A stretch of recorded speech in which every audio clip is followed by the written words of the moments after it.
Thanks for sending that picture. Oh, yeah, no problem. Hi, everyone.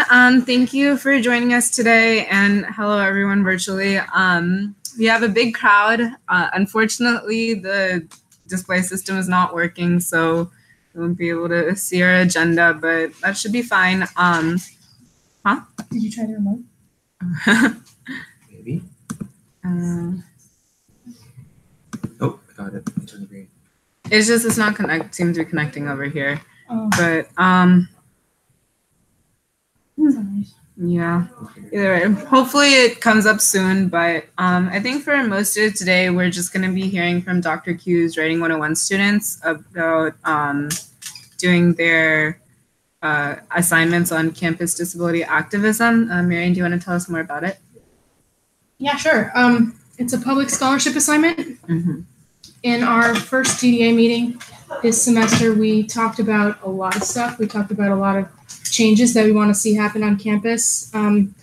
The exec members talked about making the club more about action this year rather than event planning as it was in the past. Mm-hmm. And there's a number of things that students would like to see change. And so we organized that into 6 categories because that was a workable number. And for my students' public scholarship assignments, they're being asked to partner with other students on campus who are already working on some of these issues. So every group has been given a couple of names at least, and to do what they can to make a difference, and then to write about it and try to get that published in the venue with a pre-existing audience. So that would be something like the Chronicle, but there's other options for what they can do as well. So there should be representatives from all 6 of the teams here. It looks like multiple people from some of the teams. So, is there any order that you have to go through, or is like, so do we just want to hear from the? I guess we can go. Is there a physical access team? Yeah. Yeah. So do you want to? Ours is essentially talking about. We're looking at access, particularly in the languages building. We were thinking about doing an activism project, like what was her name? Kathy McMahon. Yeah. We're thinking about doing a project like what they did at Miami, Ohio, where they did like all the inaccessible doors, like closing them off, like something like that. So we were just wondering like what kind of work has already been done on accessibility and like what buildings you think. I know languages is a big building, but if there are any other buildings that are like also very inaccessible that we could possibly look at too. So the languages building has already been banned from holding student meetings as far as I know. So I think taping that off may not be the most effective, but what other buildings are there that are pretty inaccessible? Like everyone Classes are still out there. Yeah. So there's still offices there. I mean, I think what people wanted was to see the building be made accessible. Mm-hmm. But I don't know. I don't know what the response was to that. It was probably, was this something that people in the past had worked on years ago, right? Yeah, I think there was a DSG resolution in 2012 to like make the entire West Campus accessible. And then in last year, they had another resolution specifically for the languages building. I don't really know what came of that. I believe it went to the Board of Trustees, but I don't really think that anything after that happened. So, right. So there were specific senators in DSG that were working on it. Yeah, I know Brian Burr. Oh, yeah. Sorry. I'll let you know for DSG. So they brought it to Senate. I think Abby Moguez and someone else. But I haven't. We've heard the Board of Trustees to hear it, and then like coming back if they are putting everything accessible very soon. Okay. So it's like out of students' hands at this point. Mm-hmm. So we are. Okay, cool. That's good. So who can we talk to get confirmation on that? Facilities. Okay. Yeah. It also may be good to like reach out to the RCs of dorms and ask like how accessible some dorms are, because there are like a lot of dorms that you can't get in without like going through some type of staircase. Like yeah, the ones on the main quad. Like I know Brown doesn't have an elevator. Mm-hmm. There was one thing somebody mentioned that like those who are limited to, or those who need like wheelchair accessible bathrooms are some of their floors of dorms, and therefore like their community is a lot more narrowed down than a lot of other freshmen. So that's like an issue that you want to tackle. What's an interesting point, regardless is the only substance we run on this campus, and it's also extremely inaccessible. If you ever had one that wanted to be substance free, that's not a very good option. There's a staircase to get to the main door, the side door, there's a staircase in front of it, so it's only from the side towards the bus that you can use, and then there's a staircase, there's no elevator. And the odd thing about that is that they have like shower stalls for those who use wheelchairs, but like how you get up on the third floor. Yeah. Like what if this friend lives on the third floor of another door? Yeah. They're always going to do that. Some other buildings, just being a writing teacher housed in the art building, I know that only the second floor, there's no elevator, so it's only stair access. So there's a sort of separate side entrance in the art building for students with disabilities, and they can only access the first floor. And the Bivens building is also pretty bad. Like I think the 4 main entrances all have steps going up, and then when you enter in, there's more steps. I think there's a back entrance for just the first floor, but you can't get up to the second and third floors in that building. So some of this is about, loopholes in the ADA, that if the building, I think there's a law that if the building is only 3 stories, that it doesn't have to have an elevator, 3 stories or less. So there's certain ways that, you can say, well, we're up to code, right? But students with disabilities want to see Duke go beyond compliance with ADA, and there was a panel on this led by a student who was a wheelchair user named Jay Ruckelshaus, who was here a few years ago. I think he graduated like 2015 or 2016. And so there was a panel on that. So for you guys' team, that gives a little history. You want to find the Chronicle article, and there was a Duke Today article on it as well. Yeah. And if you want to reach out to Jay, like feel free. I reached out to him like last year, and he set up a phone call, and he's at Oxford right now doing some fellowship or He's something. got a Rhodes Scholarship. Yeah. So that can be confusing because there's 2 Jays. This is Jay Pandy, who's currently here, and Jay Ruckelshaus graduated a few years ago. Don't be shy to reach out to like different people on campus or off campus. Like you never know who would be receptive. And now ADOs. Yeah. So automatic door openers. Is anyone from that team here? Okay. You want to introduce yourselves? I'm Alex. I'm Sarah. Okay. Oh, sorry, we didn't do introductions. Sorry, I'm Deepti. I'm the president of Duke Disability Alliance. Sorry, it's been a long week. And the rest of the exec, if you guys want to introduce yourselves real quick. I'm Maddie. I'm also DDA. Yeah. I'm Kathy. I'm the event coordination chair for DDA. I'm Simon, secretary of DDA. Okay, sorry. Automatic door openers team. Yeah. We're really not sure where to start on our project. So I think the ones are important. bathrooms. But yeah, bathrooms, but it's particularly I think in the dorms are one of the first places that would be most logical to start. In fact, in New York State, you keep the ones locked, or the bathrooms locked, which makes sense, but that's even more difficult. So Is it like swipe access? no, it's key. It's like old-fashioned key. Oh. Because I guess they voted. And students who live there have the key? Yes. Oh. If students voted to lock the bathrooms, that might be a different matter then. Yeah. Because like all the dorms on campus, like if at least one student votes to keep the bathrooms locked, then the bathrooms have to be locked. So unanimous. Yeah. So I guess that's interesting, like the way that would come into conjunction with accessibility. Because like one person could potentially make that harder for a student with disabilities too. Yeah. It might be like good to focus on bathrooms in particular, like not just in dorms and other buildings, because like a lot of buildings themselves already have automatic door openers, at least on like one entrance. But then like bathrooms, it's like a lot of just like pushing a really heavy door that I know I struggle with all the time. But looking in like ADA laws about like what the guidelines really are.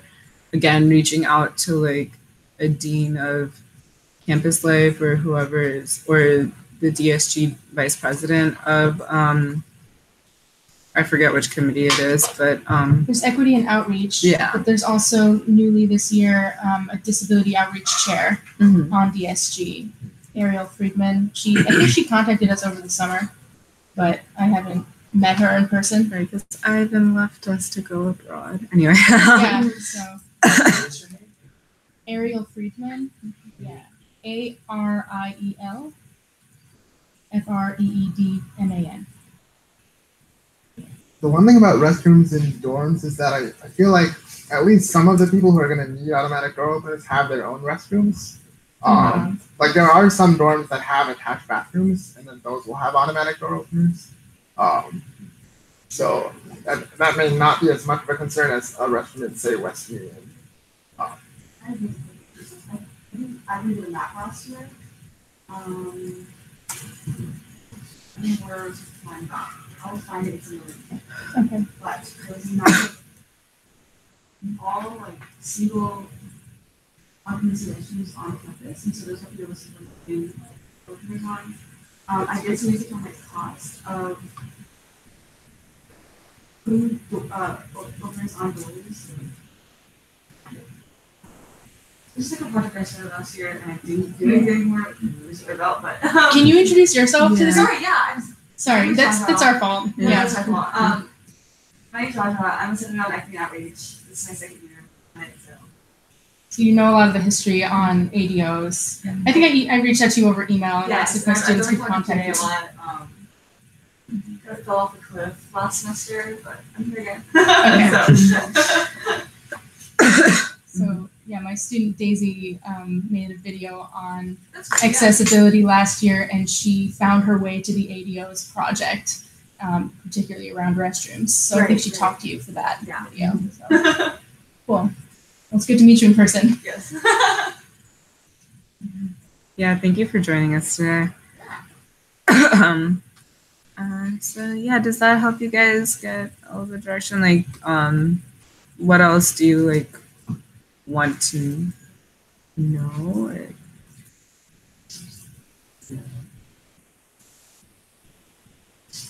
I think there's like a lot of information and resources that you can tap into. It's just a matter of like kind of narrowing your focus and scope and figuring out which direction you want to take it in.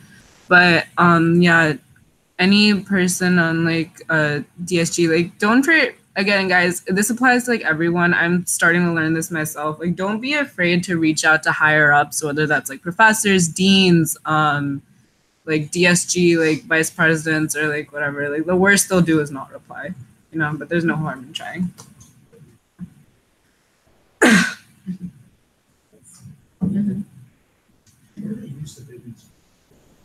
That's where the writing studio is. There's other places where you can get writing studio appointments, like in Perkins and Lilly at certain hours. But Bivens, there's a lot of classes in there. It used to be the dance studio, but right now it's a lot of offices for people who work in the writing program. Isn't it also where the radio station is? Used to be. So all that stuff has moved over to the new Riverside Arts Center. Right. Yeah. Well, that's good. How accessible is the Ruby? I think it's pretty good. That's pretty good. It's new. So the disability conference I'm organizing for next spring is gonna be there. Yeah. So it's pretty good. Also be interesting for like the buildings team to like or the physical access team to like go into the hollows, or like maybe reach out to Elmo, because apparently he wants to build 2 more dorms on West Campus. So like Who? Huh? Oh, Larry Minetta. Oh, is that his nickname? Yeah.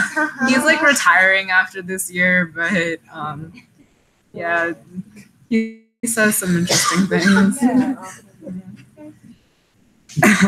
So the ASL team is here as well. Yeah. right? Is anyone from ASL here? Just Jordan. Mm-hmm. Oh, maybe none of my students from that group are here. Is anyone on the Google Hangout? Yep. That's a shame. Well, hopefully they come to a meeting next week or something. Oh, yeah. But yeah, we have 4 students working on ASL, and I know John's interested in this as well, right? And Jordan. So any updates from Jordan just while we're here? I don't have any new updates from last meeting 2 weeks ago, but the organization right now is planning on postponing starting our lessons until next semester, I believe. Because we want to request additional funding to do more lessons at the same time. Who's going to be teaching those? So we're getting a teacher from an organization called Cheaplay in Chapel Hill that does like language lessons. They're going to come in. Right now we have them booked for like once every other week to get lessons, but we want to request additional funding to get like 2 times every week because we had like 70 students sign up. And we can only accommodate 25. What's the name of the company again? Cheaplay. How do you spell that? CHALE. Okay. I'm writing it down. I got it. Thanks, Kathy. And Simran, you also made a survey, right? Sorry, I know you sent it to us and we never distributed it. I'm so sorry. But do you think like that would be helpful to distribute right now? Because I know right now the problem is that like there are like a lot more students who are interested than we can accommodate. So like, do we not want to spread the word right now more? I think demonstrating interest is definitely like beneficial. Never hurts. Right. Yeah. Like, you can bring a resolution to negotiates, and then we have 100 people who sign the Okay, so Simran, if you could just do me a favor, send me the link of the survey again, and like maybe increase the permissions so like the rest of exec can like just kind of edit it, take a look at it. Can I share that with my student team? Yeah, and then like Mary could share it with the student team. Jaja, could I send it to you so you can like send like maybe forward it to the DSG blast that sends out, and then I can send that to listserv.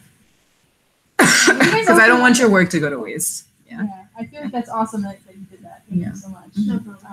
Right? Yeah. We had a different survey last year on disability coursework more generally, and there was like a specific question about like what courses people would want to take, and like almost everybody said ASL. So that was like again more interest. Maybe some of the same people took the survey. I also wanted to say, did you guys know that there are ASL classes at Durham Tech, the community college? No, I didn't know that. Yeah, I don't know if Duke students can take them though. You know what I mean? Like I know how you guys can take classes at UNC. Yeah. I don't know if you can get credit for taking classes at Durham Tech, so that might be something else to look into. Is it UNCG that is like the closest one? That has Yes. Greensboro, yeah. That Duke students could take. Yes. Yeah, but Durham Tech is a lot closer. Greensboro is like an hour away. I think right now we have SOFC is funding. Cultural engagement fund. No, I haven't. That's with CNA, so they can follow them up. And also, I'm clear if DSG has like big fund basically, money from old connected with recycled. So you could have some activity. Do that. Okay, that'd be great. Okay. Learning environments. Hi, I'm Dee. I'm in the learning environments group, and basically I just want to know generally like, what the process is of doing disability accommodations through the student disability office, and like how difficult it is to get accommodations, and what you think off the top of your head can be changed about that process. We talked about this so much last week, but like it was like just to like throw things out there, I guess. There's a lot of professors not being trained, like or like not well, I guess they are literally not trained, but they're not, very sensitive to students with disabilities, and they always like are sometimes skeptical, they act skeptical of students, and they're like, oh, like if maybe you're just trying to like cheat the system or something like that. But so they'll inquire further about the student's disability, which may not be respectful So it's not actually loud. You're not supposed to ask about disability. There it is. Yeah. So. And I don't think a lot of people do that, but there are some instances that it's concerning. So it just speaks back to the absence of faculty sensitivity trainings. And that, I mean, so people stayed at the university last year. That was a lot of what they were concerned with, was not only insensitivity to disability issues, but also like race and gender and class issues as well. So one of the things that People State was asking for was just, a broader based intersectional sensitivity training kind of a thing. And also, faculty aren't really aware of like some accommodations they may want to provide them, but they may not be trained on how to provide them. For example, captioning videos, I think, is one thing. Also, if particular software is needed, people may not know how to use that software. And so it can take a long time to get those kinds of accommodations set up, which is definitely a problem.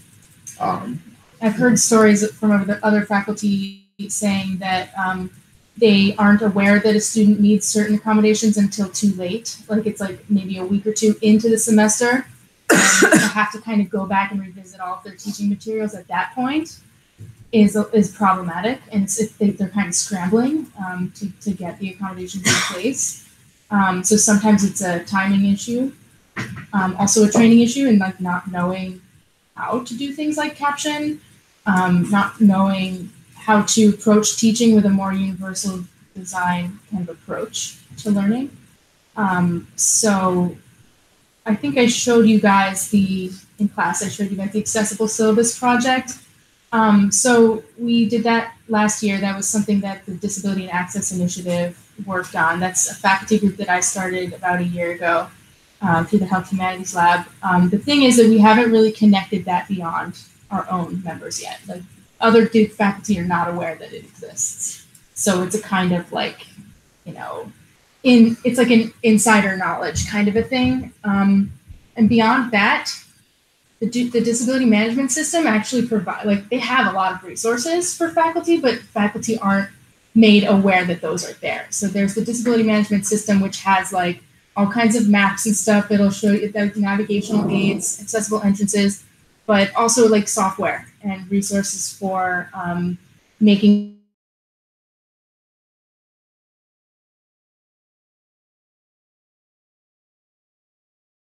different stuff like that, captioning services, and we don't know how to use it. I'm a disability studies professor. I was never told about any of these things. And then 6 months into my job, I met a student with a visual impairment from the law school, and he told me about problems he had getting accommodations he needed. I was like, well, how would a professor provide that? I was like, what are you even talking about? I've never heard of this before.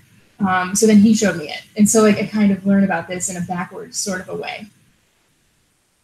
So yeah, there are a lot of resources. It's just the faculty aren't trained in how to use them. We don't know where they are. We don't know what they're for. So yeah, and I think the issue of students not talking to professors early enough really speaks to the kind of stigma that exists in Duke, or this kind of environment where people are really uncomfortable talking about disability. So that's kind of another issue that does affect accommodations. And also all of this stuff that we've been talking about is after accommodations have been approved. And so it's actually a very long process to get to that point. And you have to have documentation from medical professionals, which you would have to pay for if you don't already have that. It's actually quite a long process. I've talked to people who have been a semester into Duke and they still haven't gotten the stuff they need. And then also, there are people who find out that they have a disability in the middle of their time at Duke, and then they have to still go through that very long process, which is definitely problematic. So just the time lag, I think, is a big point, because what's happening in the meantime, while you're a student waiting to get your accommodations, there's several weeks go by. Your performance in class could really slip during that time. And you don't get that time back.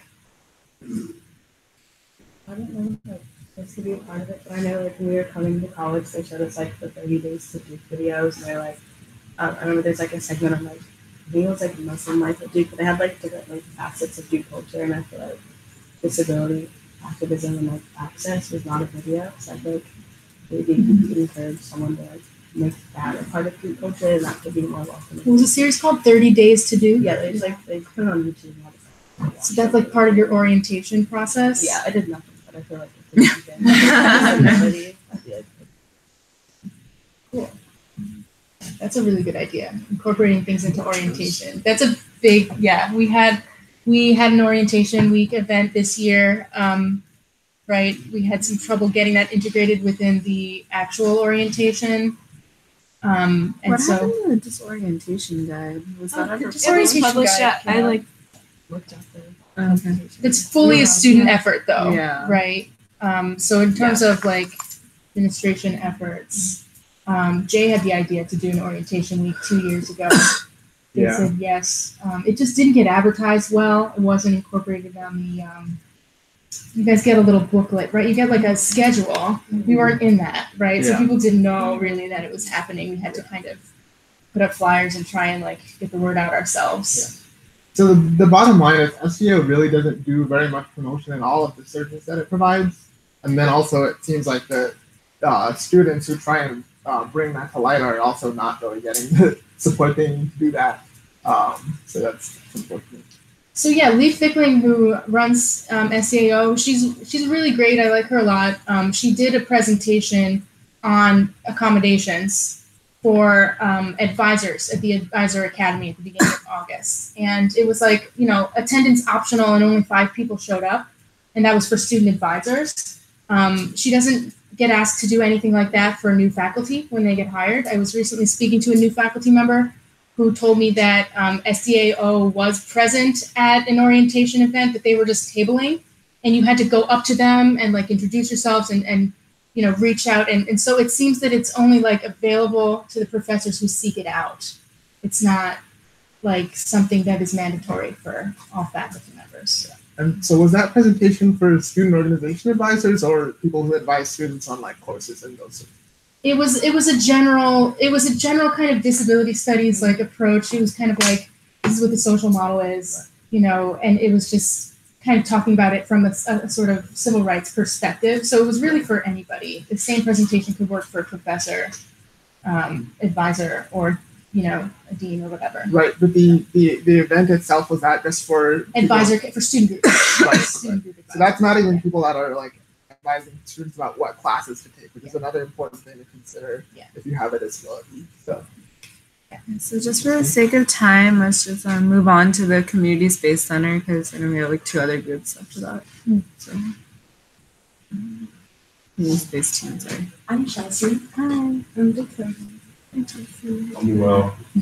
Hi guys. Oh my God, your whole group came. Aw, so cute. I love enthusiastic freshmen. So we're the group for the community space and cultural center. So what we planned to do was go to other cultural groups and ask them how they got started. We also plan to go to the Bryan Center since it's pretty accessible for most, and so and ask about available spaces. And basically the root of our project is like establishing the fact that this is a community. And I think because that's the root problem of like the fact that you guys can get a space in the little like booklet or like there's a video for a section for disabilities for in the 30 days to do or whatever it is, because like this like the disability group isn't recognized as a cultural group, because when most think diversity, you don't think neurodiversity, it's maybe not a new term, but like a contemporary term for most. And so, just asking, we plan to also ask the SDAO about the number of students registered with medical disabilities. And, so if anyone has any suggestions or any further information that we could use to continue this project. Yeah, Jada. So I was in asked before on the space, and you know where the CMA is? Yeah. So it's just tough because everything is already really concrete, but it's just like a new room. But I would talk to the CMA director and she's really open to discussing space on campus because they're really open to meetings about. Yeah. So that's one of them. It's just, I don't know, it's tough. I guess in Branson, especially because it's not, you're not looking at standard. Exactly. What we were brainstorming and we were thinking that maybe it's not a permanent place, but maybe like when the the auditorium or the theater or whatever, it's not always being used. So like maybe you can establish like a time set for you guys to like meet there. So at least I don't know, it's like a pretty like closed off place, so you don't have like noise in the background or something like that. But I don't know, that was just like an idea. And but yeah, we did think like that since everything there is pretty concrete. Yeah. Another thing you could do is also look into other university models that already have established spaces for the disability community. I think University of Michigan has one, Jerry. So it's the University of Washington has one. Asheville. Yeah, UNC Asheville has another one. I've done research into both of those. And I mean, there are some other ones as well. I gave them a full list. Didn't we generate a list over the summer? We may have. Yeah, me actually. There was a student from People's State of the University who reached out to us about it.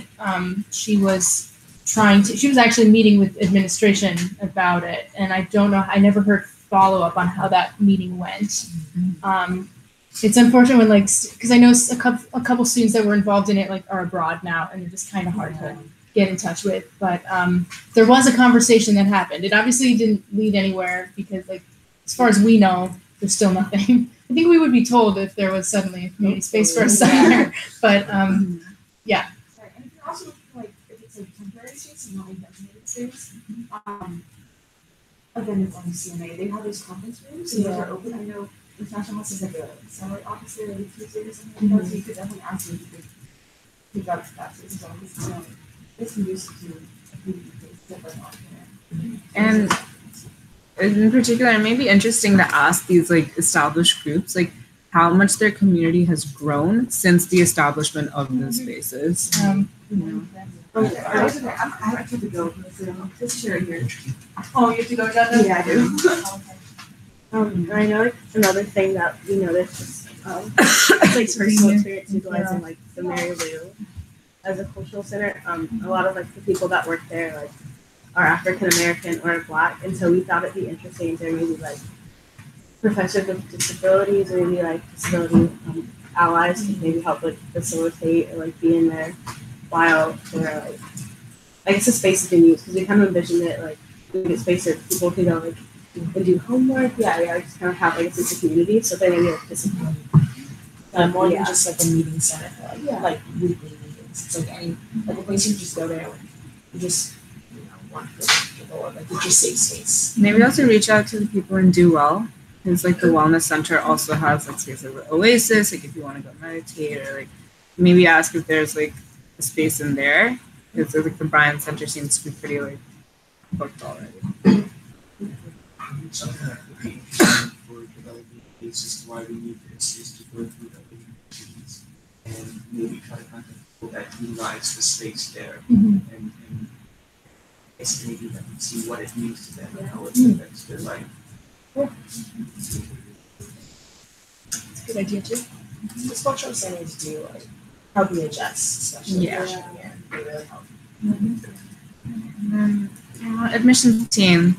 I'm Alex. I'm part of the admissions team. I guess our project is to kind of delve into how youth admissions use disabled people and how they incorporate them when thinking about diversity and what their definition of diversity is.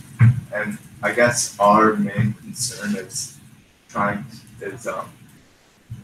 if the admissions office will be transparent, because I think we anticipate that they're going to kind of give us wishy-washy answers and kind of give this false facade, and just different ways to kind of get to the bottom of it, I guess. Because it would be really interesting, because a lot of students probably tour Duke and then decide against coming here because they realize it's not accessible. maybe reach out to like the younger admissions officers, like recent alums who joined the sorry admissions committee. Can put you in touch with one I know, and hopefully you can expect some more transparency from them. But I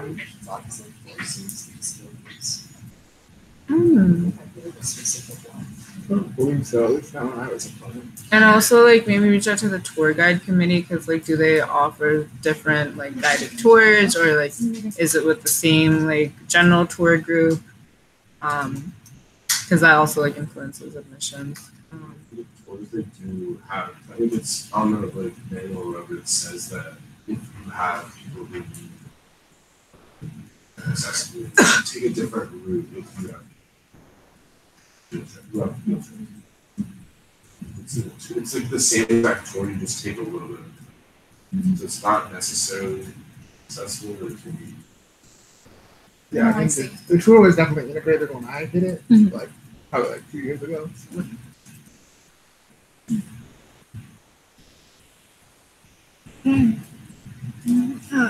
Hopefully that gives you guys some sort of direction, and hopefully this was helpful.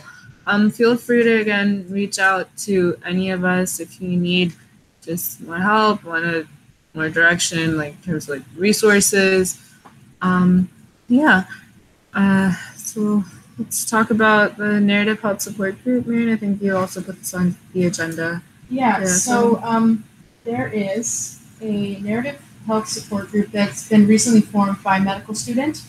His name is Sam, I think, Hofacker. I don't know how to pronounce his last name. And I think he's like second-year medical student, and this is generally around chronic health issues. Chronic health issues are really pervasive. Lots of people have them. They're not always considered disabilities, but there's a huge overlap. And I think it just kind of taps into all of our conversations about like the difference between visible and invisible disabilities, and the different issues that arise there. I think that they could also be really good allies for the people who are wanting to create like a community space, or to make an argument about how well Duke is considering students with disabilities in terms of admissions and accessibility. So they could be a good group of allies. I just learned about them this week, and they're having a meeting on Tuesday. It's only a half hour long, and it's in the Student Wellness Center, conference room 123. So I wanted to see if anyone from exec wanted to come, or anyone else. Do you know what time it is? Because it's at 3:30. Oh, okay. I saw none of this on Tuesday. And that's not going to be their regular time. I don't know when their regular time is going to be. This is just to start a conversation. So yeah, again, this kind of gets back to that conversation about like diversity, and I think it gets back to the admissions conversation as well, because like a hugely important argument for the admissions team to consider is like what value added our community will gain from people with disabilities being here on this campus, and like feeling like they can be open about having disabilities, right? Because that's not really part of our culture right now. But what is the value added, right? Because this is a university that is all about health, right? I mean, it's Healthy Duke, and then there's Duke Health is huge. Our medical school is really good, high quality school. And having people with disabilities, people who are consumers of medical systems, like helps. It gives like that perspective on it, and it helps us to realize that they're not just recipients of care. Like people with disabilities can be doctors, professors, they can be lawyers, whatever profession it is. So it's not like they're just this group that we serve, right? It's not a them and us, right? It's just us. So I think it helps a lot to have that perspective in the room. So anyway, I think the Narrative Health Group is about talking through how sharing our stories can be empowering, and how through sharing our stories we can achieve wellness, right? And I think that's the general idea. I think there's going to be a lot of like medical students and like people from the medical side participating in that. So that's something cool that I feel like we could plug into. Yeah, and maybe like Logan, she's not here today, but she might be interested because she's with the Citizens United representing epilepsy. Okay. So that might be like another group that's definitely. Like we wanna work together with. Okay. Cool. So someone should reach out to Logan and make sure she knows this is happening. Yeah, we'll send this out in like the recap email. And then there's also another med student, Dr. Tara Chandrasekhar. She's also reached out. She's not a med student. Oh, she's a professor. Oh, yikes. Okay. I thought she was a student. And there's also a neurodiversity symposium that I think she told us about, or Marion, you told us about. It's on next weekend. Friday and Saturday. Yeah. So they don't have much information. I don't know what time it is. The full schedule's there. Yeah. So it's gonna be really cool. Some of it is unfortunately during my class, so I have to miss some of it. That means my students also have to miss some of it. So Ralph Savarese works on autism and poetry and literature. He's gonna be one of the keynotes. His son DJ is one of the first nonverbal autistics to graduate college. So those of you in the research teams might be interested in talking to Deej while he's here. He uses voice synthesizer to communicate, and so he'll be giving one of the keynotes. We'll be watching his documentary Deej, which won a Peabody Award and got nominated for an Emmy. It's really cool. So yeah, that's a 2-day thing. You can see kind of whatever pieces of it you can. Mm-hmm. So yeah, and it seems like there are a lot of intersections of different realms of disability and poetry and just pedagogy, stories. This looks interesting. So definitely I'll put this on the DDA calendar and you guys out for it too. And Blue Devils United. So Maddie, if you want to talk more about the collaboration happening there. Yeah. All right. So first of all, we're gonna make a series of informational infographics, pamphlets, and put them out online for about the intersection of queer and disability and identities. And also we are planning on an event, but not before Thanksgiving. It'll be in the future. Yeah, so October is Disability Pride Week. Kim, who is Calero, who works in Blue Devils United, and Maddie, they put together some great infographics that you guys should look out for. And yeah, I think that's all we have on the agenda for today. Just CNA Students Alliance. Oh, yes, that meeting is on Thursday. Yeah, it's the 18th. Yeah. 6:30. Mm-hmm. So the CMA is having a 6 to 8 p.m. Yeah. 6 to 8 p.m. on Thursday the 18th. Yeah. So ideally they want to get at least one student representative from each group to just kind of come together and talk about what clubs they represent and what goals they're trying to achieve during this academic year. It'd be great to have someone from DDA or any other group go. I think Maddie, you're planning on going. Yeah, so that's great. Yeah. This Thursday, was it safe? Yeah. Do you know where that is? Bryan Center. It's on the bottom floor, right? Yeah. I'll go for law students if nobody else is really here. I think Maddie will be there. So.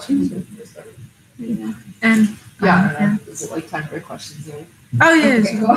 I did. So I was looking at admissions representatives for a different group for another thing on, and I looked online again. So Stephanie Edgelow, I don't know how maybe this is new, but it does list her as students with disabilities. It's I did. So for the admissions group, for the professional would be a good contact. Stephanie. The last name is Eugleer. Oh yeah, she's for the Duke grad too. Yeah, she's for the DC Maryland area. Yeah. She let me into Duke, guys. She's great. Yeah. Also, shameless plug. Give some love on social media. If you can do it. Purple. Yeah.